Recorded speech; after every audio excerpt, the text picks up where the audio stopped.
আমি আপনাদের খেদমতে সূরাতুল আনআমের 108 নম্বর আয়াত তেলাওয়াত করেছি। এখানে আল্লাহ রাব্বুল ইজ্জা ওয়াল জালাল তিনি ইরশাদ করছেন, ওয়ালা তাসুব্বুল্লাযীনা ইয়াদউনা মিন দুনিল্লাহি ফায়াসুব্বুল্লাহা আদওয়ান বিগাইরি ইলম কাযালিকা যায়্যান্না লিকুল্লি উম্মাতিন আমালাহুম থুম্মা ইলা রাব্বিহিম মারজিউহুম ফায়ুনাব্বিউহুম বিমা কানু ইয়ামালুন। রব্বুল আলামিন বলেন, গোলাম ও আমার ইমানদার বান্দারা শোনো শোনো,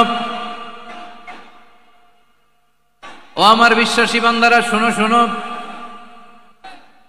লা তাসুব্বুল্লাযীনা ইয়াদউনা মিন দুনিল্লাহ ফায়াসুব্বুল্লাহা আদওয়ান বিগাইরি ইলম।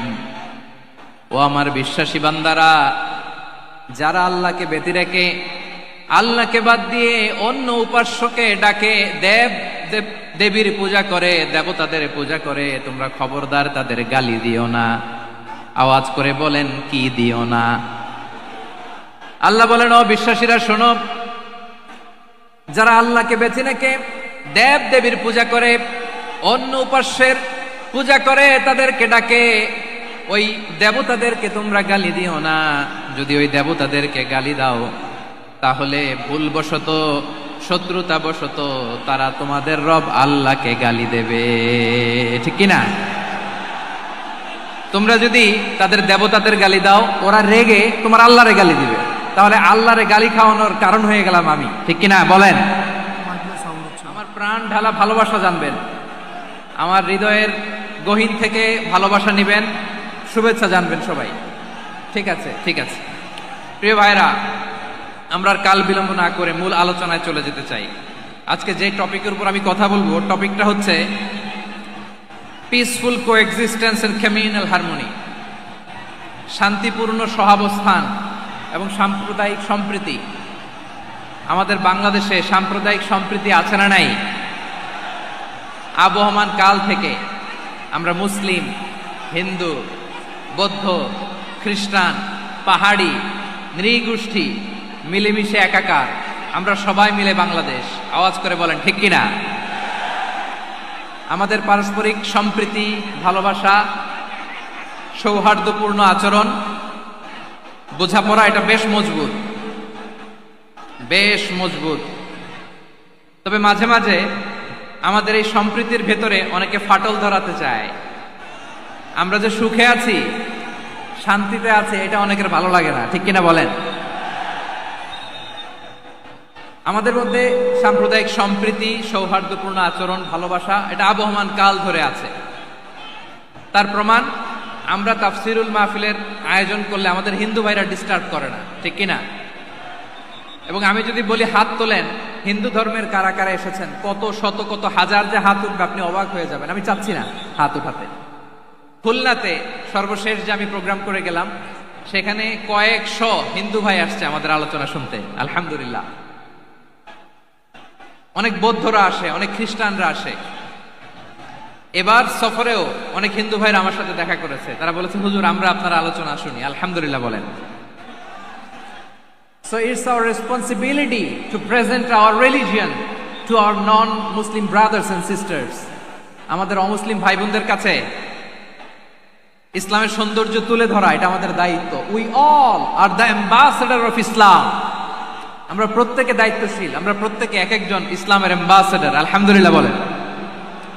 এজন্য এমন ভাবে দ্য বিউটি অফ ইসলাম, ইসলামের সৌন্দর্য আমাদেরকে ফুটিয়ে তুলতে হবে, যাতে করে নন মুসলিমরা শাহাদা পড়ে, কালিমা পড়ে মুসলমান হয়ে যায়।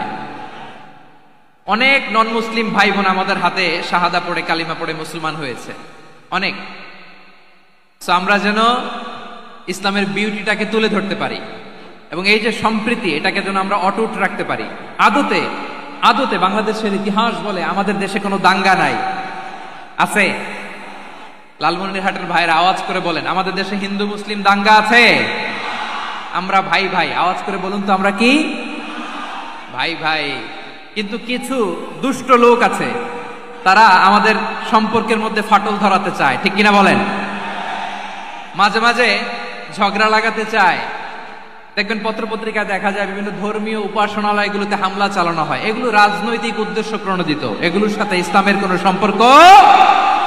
এজন্য এই দুর্বৃত্তদের ব্যাপারে আমাদের সাবধান থাকতে হবে।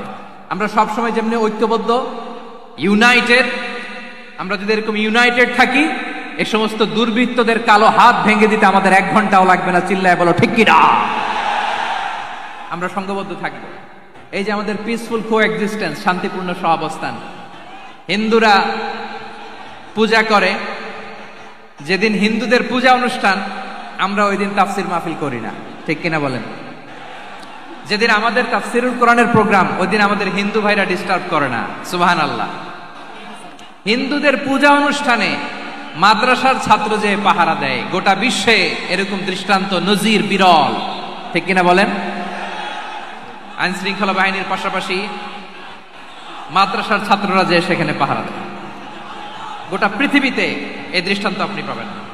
মাদ্রাসার ছাত্ররা, তারা তো কোরআনের ধারক, তারা হাদিসের ধারক, তারা কেন মন্দির পাহারা দিবে? এই সম্প্রীতিকে ধরে রাখার জন্য, এই সৌহার্দ্যকে ধরে রাখার জন্য, আমাদের পারস্পরিক ভালোবাসাকে অটুট রাখার জন্য। আওয়াজ করে বলতে হবে ঠিক কিনা? এখন বলেন, আমাদের এই ভালোবাসা অটুট থাক আমরা চাই কি চাই না? আমরা হিন্দু মুসলিম মিলেমিশে শান্তিপূর্ণ সহাবস্থান, সাম্প্রদায়িক সম্প্রীতি, লালমনিরহাটের ভাইয়ের আওয়াজ করে বলুন, এই সাম্প্রদায়িক সম্প্রীতি আমরা চাই কি চাই না? আল্লাহ এই দেশকে তুমি বরকতময় করো, বাংলাদেশকে তুমি শান্তিময় করো। আওয়াজ করে সবাই বলেন আমিন। এই জায়গাটাতে সামান্য একটু আওয়াজ হচ্ছিল, এটাও থেমে গেছে। আলহামদুলিল্লাহ, আলহামদুলিল্লাহ। এখন একেবারে everything is in my control. মাশাআল্লাহ। ঠিক আছে, আমি মূল আলোচনায় যাই। প্রিয় ভাইরা, আমি বলেছিলাম আমার আলোচনার বিষয় হচ্ছে শান্তিপূর্ণ সহাবস্থান, সাম্প্রদায়িক সম্প্রীতি। আমরা দেখব ইসলাম আমাদেরকে কি কি দিক নির্দেশনা দেয়। শান্ত হইতে হবে, খরগোশের কানের মতো কান দুটো আমার দিকে করে রাখেন। আমি এখনো উঠে যাব, হাত নাড়ায় লাভ নাই, আমি উঠে যাব। তাকায় থাকো আর কান খাড়া, আওয়াজ হবে না। হ্যাঁ, মাশাআল্লাহ, মাশাআল্লাহ, ঠিক আছে। আমরা দেখব যে রাসূল সাল্লাল্লাহু আলাইহি ওয়াসাল্লাম এই পিসফুল কোএক্সিস্টেন্সের জন্য আমাদের কি শিখিয়েছেন, কি কি গাইডলাইন দিয়েছেন। আমরা 1, 2, 3, 4 করে এগুলো আপনাদের সাথে শেয়ার। আল্লাহ ছাড়া যারা অন্যান্য উপাস্যদেরকে ডাকে, দেবতাদেরকে ডাকে, তাদেরকে তোমরা গালি দিও না। ওই সমস্ত দেবতাদেরকে যদি তোমরা গালি দাও তাহলে তারা আল্লাহকে গালি দিবে, ঠিক কিনা বলেন? আমরা দেবতাদের গালি দিলে ওরা আল্লাহকে গালি দিবে। রব্বুল আলামিন বলেন, খবরদার দেবতাদেরকে গালি দিও না, তাহলে ওরা তোমার রব আল্লাহরে গালি দেবে। প্রতিটি জাতির জন্য তাদের কাজকে আমি আল্লাহ সুশোভিত করে রেখেছি, তারা সবাই একদিন আমার কাছেই ফিরে আসবে। এরপর আমি রব্বুল আলামিন তাদের আমলনামা তাদেরকে জানিয়ে দেব। সুবহানাল্লাহ পড়ে। প্রিয় ভাইয়েরা, আল্লাহ তাআলা বলেছেন খবরদার গালি দিও না। আদেশটা কার? আওয়াজ করে বলেন তো। হিন্দুদের দেবতা দেবদেবীদেরকে গালি দেওয়া যাবে না। আওয়াজ করে বলুন প্রিয় ভাইয়েরা, এই আদেশটা কার? এই আপনাদের গলার আওয়াজ। অন্য ধর্মের দেবতাদেরকে যে গালি দেওয়া যাবে না, এই আদেশটা কার? আরো জোরে বলুন, কার? গালি দিবেন কোন দেবতাকে? দিবেন? যদি দেন তাহলে ওরা আল্লাহরে গালি দিবে। তাহলে আল্লাহরে গালি খাওয়াইলো কে?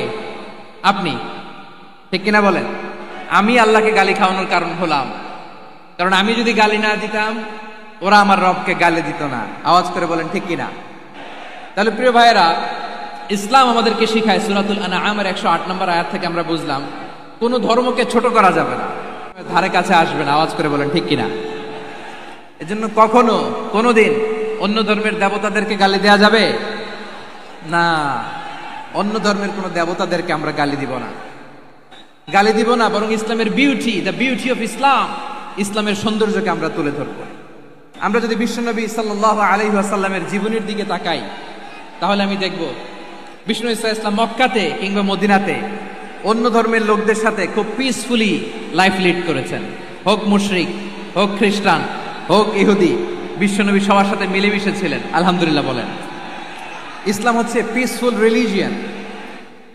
অন্য ধর্মের প্রতি সহনশীলতার সবক ইসলাম আমাদেরকে দেয়। কিন্তু প্রতিটি মুসলিমের এটা মনে রাখতে হবে, আল্লাহর কাছে পছন্দনীয় গ্রহণযোগ্য ধর্ম জীবনাদর্শ একটি, সেটা হচ্ছে ইসলাম। আওয়াজ করে বলেন সেটা কি? লালমনিরহাটের ভাইয়েরা আওয়াজ করে বলুন, আল্লাহর কাছে মনোনীত ধর্ম একটি, সেটা কি? এজন্য রব্বুল আলামিন বলেন, ইন্নাদ-দীনা ইনদাল্লাহিল ইসলাম, আল্লাহর কাছে মনোনীত গ্রহণযোগ্য অ্যাকসেপ্টেড ধর্ম মতাদর্শ একটা, সেটা হলো ইসলাম। ইসলাম ছাড়া অন্য কোন ধর্ম যদি কেউ তালাশ করে, আল্লাহ গ্রহণ করবে না। ওমাই ইয়াবতাগি গায়রাল ইসলামি দীনান ফালাই ইউকবালা মিন ওয়া হুয়া ফিল আখিরাতি মিনাল খাসিরিন।